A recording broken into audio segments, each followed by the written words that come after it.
Nama saya Abian, Dan nama saya Siva Farisi. dan kali ini kami akan menjelaskan tentang pengaplikasian AI dalam bidang STEM. Yang pertama, apa itu AI?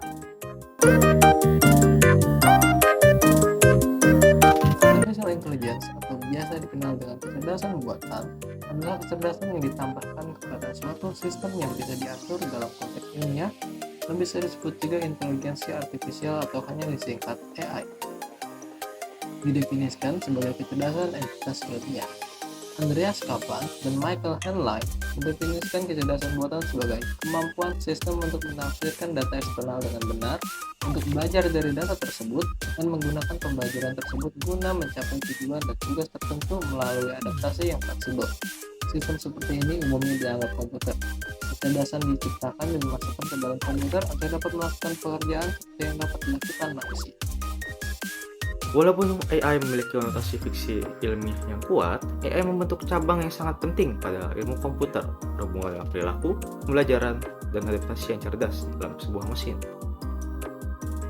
Penelitian dalam AI menyangkut pembuatan mesin dan pemrograman komputer untuk mengotomatisasikan tugas-tugas yang membutuhkan perilaku cerdas, termasuk diagnosa dan pertanyaan pelanggan, serta pengenalan tulisan tangan, suara, dan wajah.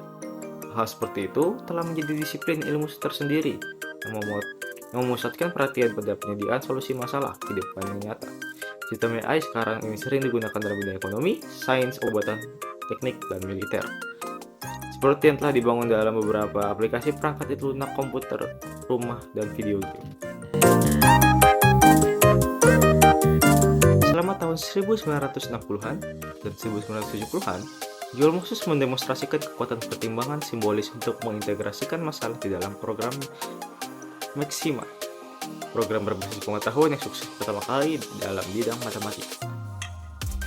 Marvin Minsky dan Seymour Papert menerbitkan Perceptrons yang mendemonstrasikan batas jaringan secara sederhana, dan Alain Kolmogorov mengembangkan bahasa komputer Prolog.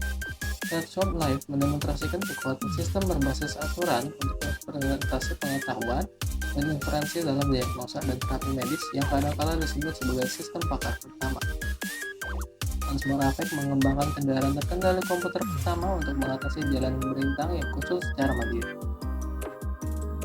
Pada tahun 1980-an, jaringan saraf digunakan secara meluas dengan algoritma perambatan balik. Pertama kali diterangkan oleh Paul John Werbos pada tahun 1974. Pada tahun 1982, para ahli fisika seperti Hofstede menggunakan teknik-teknik statistika untuk menganalisis sifat-sifat penyimpanan dan optimisasi pada jaringan syaraf.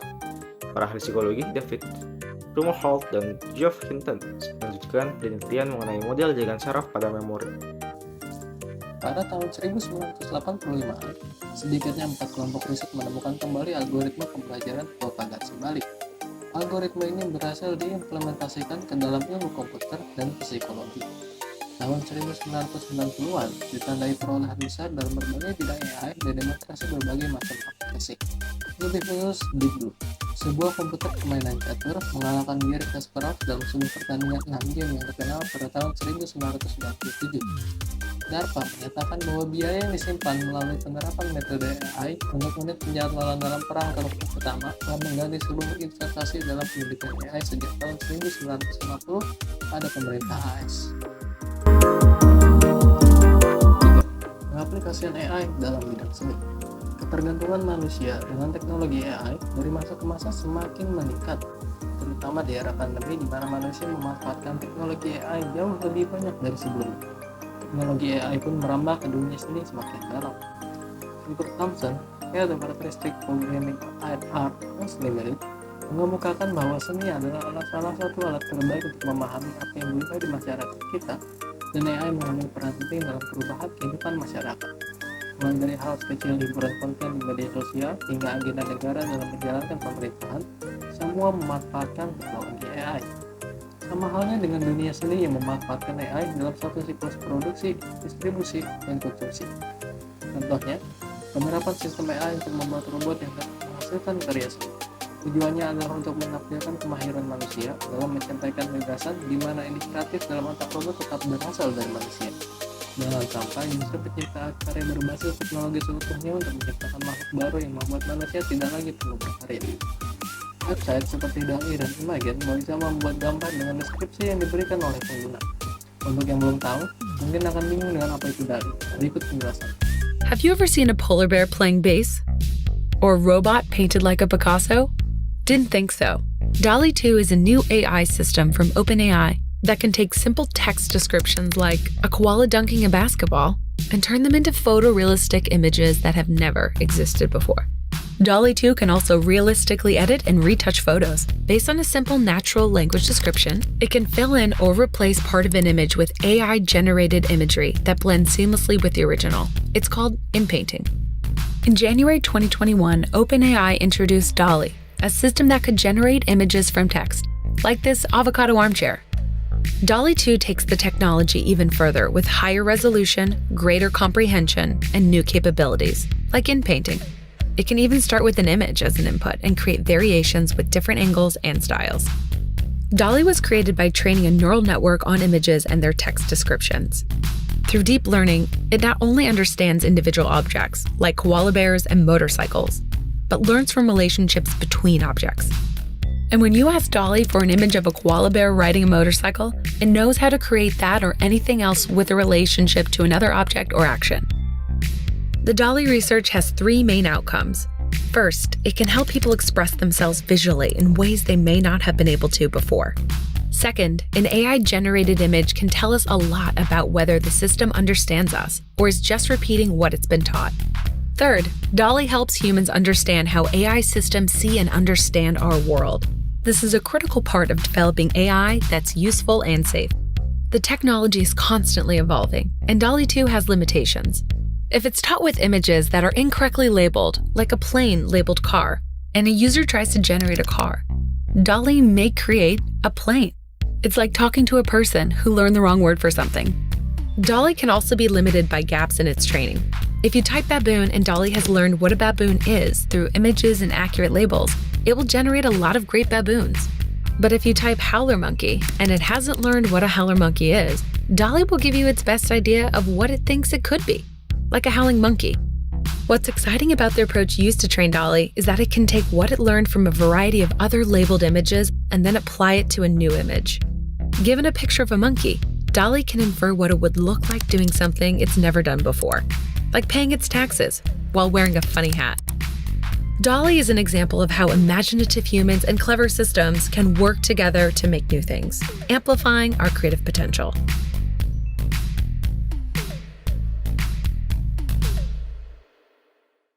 Selain doi, ada juga AI yang bisa mengubah lukisan sederhana menjadi lukisan yang lebih realistis. Namanya adalah NVIDIA Canvas dengan kegunaan yang sangat simpel.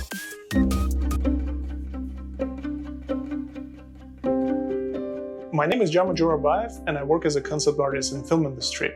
Usually I work with the directors and production designers, and my job is to bring their vision to life. Before I start my paintings, often I have this intimidating moment where it's just me in this blank canvas in front of me. And occasionally it's very difficult to actually start painting because you have this imaginary world that you want to project on the screen, but all you're looking at is just a flat or blank canvas. So this is where at some point I started playing with the Canvas app from NVIDIA, and I was actually very pleasantly surprised how it actually helped me to overcome that fear. Let me show you how it works. Over here I have different materials which I can select. For example, let me select the mountain brush here. I can just quickly create a shape, and what Canvas does, it uses its AI-driven algorithm and it tries to integrate it and create a way more polished version of what I was trying to do here. And as you can see, like, I'm getting something very interesting here. I can create a fog brush and just paint a little bit of fog, and you see how Canvas integrates that fog with those mountain shapes that I had before. I can select the sea brush, and then as you paint, you will see those things appearing in front of you. It's just mental. It's very interesting. Obviously, this is not what I intended initially to do. Let me pick up the grass brush here. Now, instead of having a sea in the foreground, now I have some grass fields, which is more what I was trying to do. Maybe we can select the stone wall, and then look at this. This is very exciting because all of a sudden, from a sea environment, I was able to convert it to a classic British countryside. Over here, I can change my mood very quickly. For example, right now I'm having some sort of like a neutral lighting, but I can create a way more dramatic stuff by just clicking on these buttons here. What really excites me is that how brave I am in those decisions. I'm not afraid of a blank canvas anymore. I'm not afraid to make very big changes because I know there's always AI helping me out with details. So I can put all my effort into creative side of things and I will let Canvas to handle the rest. All I will need to do in the final painting is just refine it. This is going to be a very solid base for my paint over. And I would just save it out as PSD and then just continue working it up in Photoshop. I do believe this will become very helpful, not only for concept artists, but to any creatives around the world who will be spending their time more on the creative side of things rather on technical aspects of this process.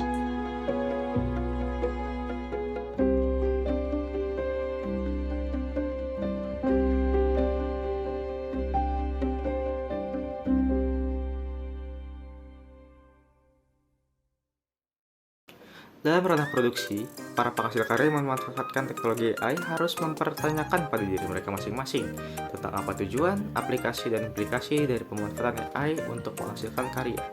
Lalu bagaimana pengembangan AI dapat tetap menampilkan sisi-sisi kemanusiaan sebagai medium pengembangan ideologi.